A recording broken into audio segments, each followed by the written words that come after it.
Assalomu alaykum va rahmatulloh. Bormisizlar birodarlar. Sovuqlarda, qushlarda boqib qiynalmay, Xudo xohlasa, yana bugun diydor ko'rishlik nasib qildi. Xo'p, bugun ko'pchilik birodarlarimiz tomonidan iltimos bo'ldi. Qushlarda shu bitlari haqida o'z bilgan ma'lumotlarni bersangiz degan. Shularni hozir endi o'zim bilganim qisqacha qilib Xudo xohlasa aytib ketaman, Alloh nasib qilsa. Asosiy meni bilgan narsalarim birodarlar. Xo'p, ruschasiga klishi deydi, angliychasiga match deydi. Xo'p, o'zimizda kana yoki bit deb turib bilamiz. Xo'p, bu agapornik qushlarda o'ta ko'p uchraydi. Uchraganda ham agar mabodo shuni davosini qilmasa, jo'jalarga ko'proq ta'sir qiladi. O'ta jo'jalarning ko'proq o'limiga sabab bo'ladi. Agar bit shu qizil kichkina qizil bitchalar ko'payib o'ta rivojlanib ketadigan bo'lsa, katta qushlarda ham misol uchun o'limiga sabab bo'lishi mumkin.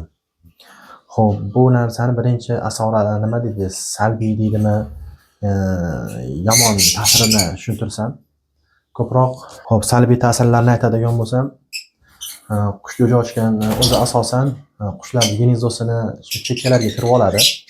Katta qushlarda o'zida bo'ladi, ularda o'zini salgina hech bo'lmasa haligi chaqqan joylarini tozalab, o'zini tozalashlik imkoniyati bor. Bu jo'jalarda hali unaqa narsa bo'lmaydi-da. O'shaning uchun ko'proq ularda hujumi jo'jaga bo'ladi. Qushlarda keyin shu chaqishni boshlagandan keyin qushlarda anemiya hosil bo'ladi. Qushni qonini so'rorgandan keyin gamoglobin deydimi? Gamoglobini tushib ketadi. Qushlar rivojlanish bo'lmaydi. Qancha misol uchun deylik, zo'r boquv bo'lganlar, zo'r kashalar berganlaringda u narsani o'zi foydasi yo'q. U bit bormi? Shu bitni qancha boquvlaring zo'r bo'lmasin, vitaminni zo'r bermanglar, qushxonalaring shunaqa go'zal bo'lmasin, bit bor joyda qushni bolalarida rivojlanishlik o'ta tushib ketib qoladi. Shunga birodarlar, xo'p, asosiy nimasi? Sanaymiz. Birinchi o'rinda gemoglobini tushib ketadi. Undan keyingisi qushda bolalarida stress bo'ladi, ota-onasida ham stress bo'ladi. Qanday ota-onasida stress bo'ladi? Kecha ular asosiy hujum qiladigan payt kech payt bo'ladi. Kech payt hujum qilgandan keyin qush kechasi bilan uxlamaydi, dam olmaydi, bolalari ham misol uchun bezovtalanib chiqaveradi. Keyin qush stressga tushadi. Bu bir stressga tushdimi? Endi qush stressga tushgandan keyin bolalarini kerak bo'lsa patlarini tegishga boshlaydi. Bu patlarini tegishligining bitta sababi. Endi bolalarini tishlashga boshlaydi. Hatto bu gapni qayerdan oldingiz desalaring, o'zimdagi haligi boquv misol uchun deylik shuncha yillik praktikamdan shu narsani shunaqa deb bilaman. Shunga qilsak bo'ladi. Qush stressga tushdi, bolalarini misol uchun deylik ziyon qilyapti, keyin bolalarini o'limiga sabab bo'ladi. Anemiya bo'ldi, stressga tushdi, o'zi boquv ta'sir qilmayapti, kasha ta'sir qilmayapti, qushlarda keyin misol uchun ko'pchilik aytadiki, qushlarim deydi tuxumdan turib ketib qoldi deydi. Qushlarimni bolasi o'lib ketib qoldi deydi. Qushlarda tuxumidan turib ketishligi u hali jo'ja ochmagan, misol uchun tuxumini ochib chiqmagan, hujum qilaveradi, ba'dan chaqaveradi, oxiri keyin tuxumini tashlab haligi gnezdoga yayvoradi. Bu bitta sabablardan bittasi shu. Tuxumdan ko'proq turib ketishligining bitta sababi bu. Qushlarda bolasini kichkinaligida o'lib qolishligi rivojlanmasdan, bu ham bitta sabab bo'lishi mumkin. Omillari ko'p, lekin bu bitta sabablardan bittasi. Tuxumni oxirgacha bosmashligi, bolalarini o'lib qolishligi, bolalarini patini yeyishligi shu bitta sabab bo'lishi mumkin. Aniq shu narsa demayman, lekin shu omillardan bittasi shu. Endi asosiy ziyonlarini sizlarga aytib chiqdim. Endi bunga nima qilsa bo'ladi? Hozirgi kunda birodarlar, men buni to'g'risi oxirgacha yechimini topmaganman.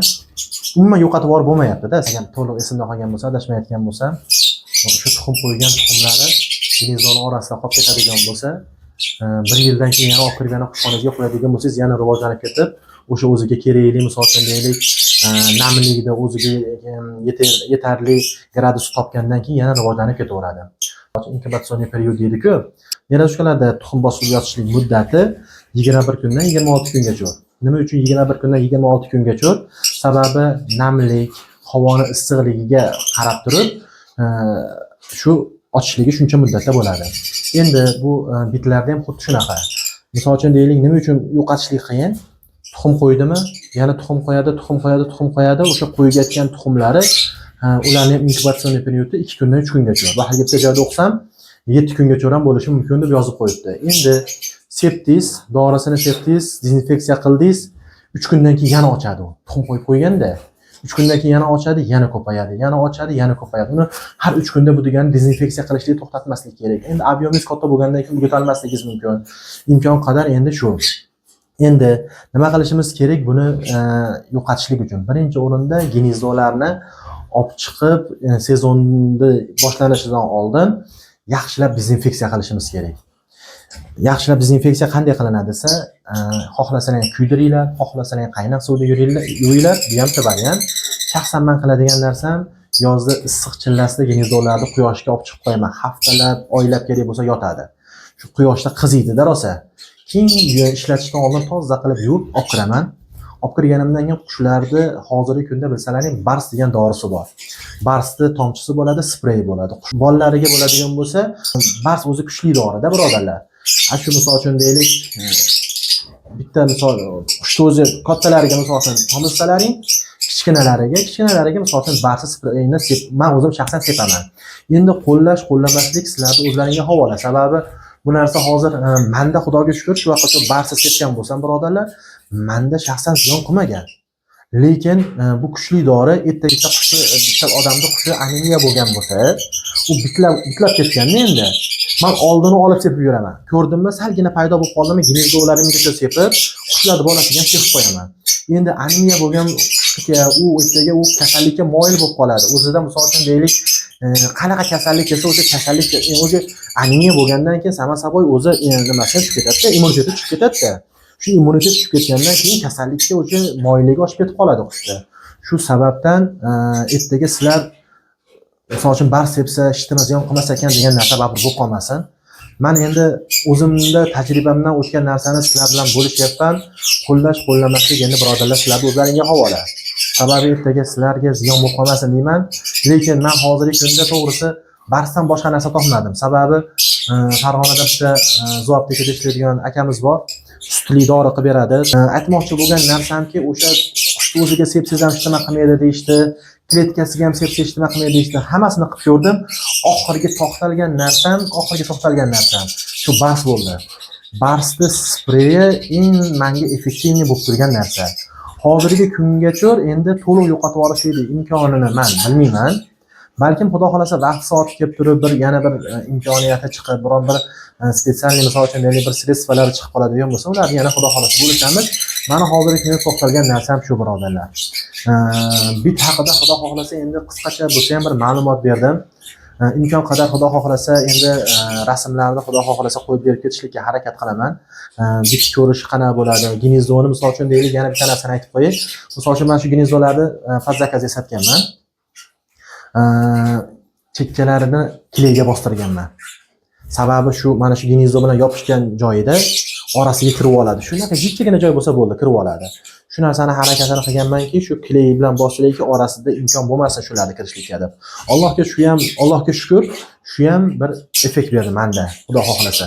Endi ko'pchilikni gnezdosida ko'rganman. Qopqog'ini ko'rsalaring yarim taka ochiladi. Menda mana misol uchun deylik, gnezdolarim qopqog'ini shunday olsalaring, qo'lni yechiladi-da. Haligi nimasini ko'rib turalaman. Alhamdulillah, bolasini ko'rib turalaman. Nima bo'lyapti? Keyin narginni ham ko'rib turasizlar. Buni qopqog'ini bunaqa ochilishligini qildirganligim, misol uchun bunday qarasalaring ko'proq joy ko'rinadi. Haligi qopqoq bunaqasiga ochiladi-ku, o'shani oralariga ham kirib oladi-da. Shuning uchun imkon qadar iloji bo'lsa, sizlar ham agar mabodo gnezdo satirsalang, klayga boslasalaring, tavsiya qilaman shu narsani. Xudo xohlasa men shuni effektini ko'rdim. Yana nima desak bo'ladi bitlarga? Bitlarni birinchi o'rinda shu qushxonani keyin xudo xohlasa tozaligini yaxshi saqlashimiz kerak. Imkon qadar xudo xohlasa nima deydi? Men Barsni endi sal qimmatroq narsa, boshqa iloji yo'q-da. Gnezdolarini shu hamma joyga sepib chiqaman. Xudoga shu zo'r effekt beryapti. Lekin baribir sal qimmatroq qushlar bo'ladigan bo'lsa, ehtiyotlaringni qilib ishlatganlaring yaxshi. Mayli birodarlar, o'zim qo'ldan kelgancha xudo xohlasa ma'lumotni berdim deb o'ylayman. Keyin yana bir nimani bo'lishsam sizlar bilan, ko'pchilik birodarlarimiz tomonidan direktimizga aka bu muammo bo'lyapti degan bir nimalar chiqyapti. Shu qo'ldan kelgancha xudo xohlasa sizlar bilan bo'lishyapman birodarlar.